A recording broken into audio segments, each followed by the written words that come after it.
Hace poco salió el nuevo tráiler de El Gato con Botas 2, El Último Deseo, y esta fue una sorpresa bastante inesperada. Hubo cambios drásticos en la animación, en el estilo visual y en la historia, así que tuve la oportunidad de entrevistar a Mark Swift, el productor de la película, y a Joel Crawford, el director, para así preguntarles algunas cuantas inquietudes relacionadas con este nuevo tráiler. Disfruten la entrevista.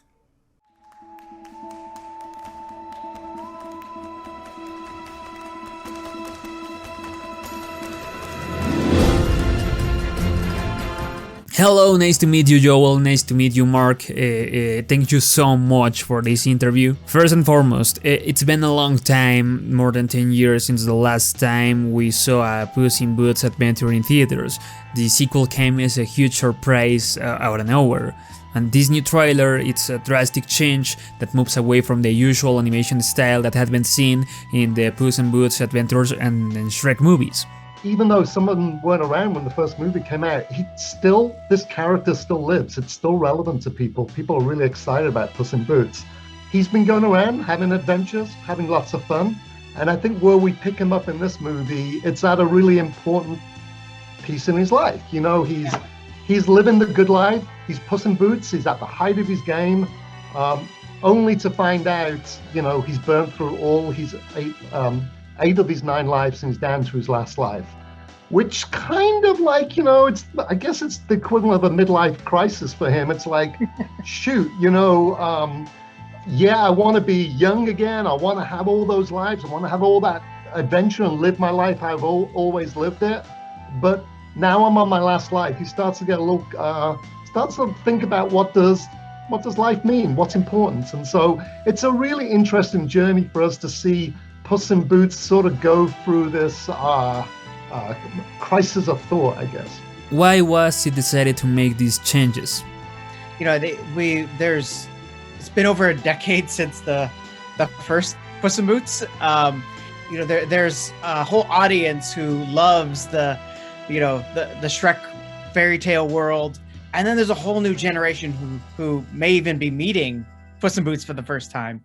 And so we really wanted to honor the fairy tale world that Puss comes from, and at the same time, it seemed like, you know what, this is a great opportunity to even lean more into the fairy tale world, that you feel like you're in a fairy tale, get this kind of almost painterly style. And actually technically has been very challenging and complex to achieve, but it's so sophisticated and really everything that we love about the Shrek world, and just takes it to another level. So it's been really exciting seeing how beautiful this Puss in Boots world has even more evolved to. Besides the aesthetic changes, what's different about this Puss in Boots from the one we knew and saw in the other films in the Shrek franchise?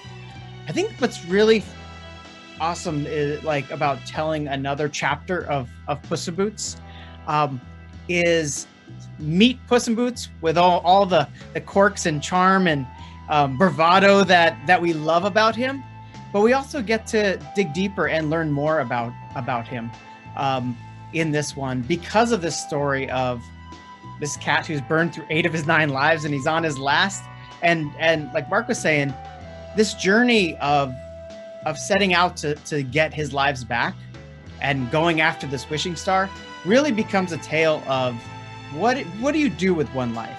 What makes a meaningful life? And so in a way, it provides a really rich story to get more levels of who Puss in Boots is. You know, underneath the absurdity of this fairy tale is the truth of, we have one life we've been gifted.